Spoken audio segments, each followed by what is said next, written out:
Hey everyone, Pastor Ryan here, and I, along with Pastor Kristen and Pastor Noah, are really excited to invite you into what we're going to be studying at the Arbor Christian Reformed Church this fall. In our house groups and in worship on Sundays, we get to journey through the book of Exodus. Now, the word Exodus is a word that means departure, leaving, or exit, and we associate that with a liberation. Now, the thing about liberation is that we often think about it as an end to something. And in many ways it is. And yet, liberation is also the beginning, a new story that we're being invited into.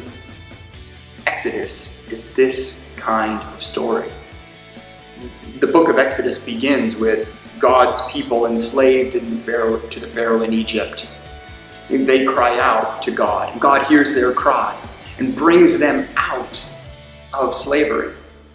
And yet, on the other side of this liberation, there is a whole new story waiting for them in the wilderness. A whole new relationship with God. Being brought out of something means that there is a new way that they are being challenged to live in this world. Because to be freed from something is also to be freed for something and to something. And if they are saved for something and to something, then the way that they lived under the thumb of the Pharaoh can't be the way that they live now.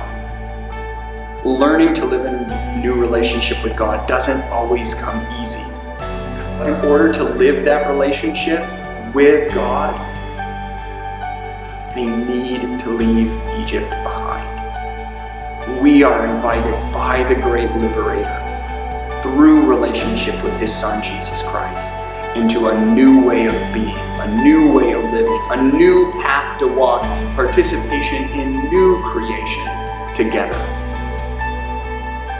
So we invite you this fall to walk this path with us, to take the journey with us into new life, celebrating our liberation and committing to do the hard work to be in relationship with our loving God. Grace and peace.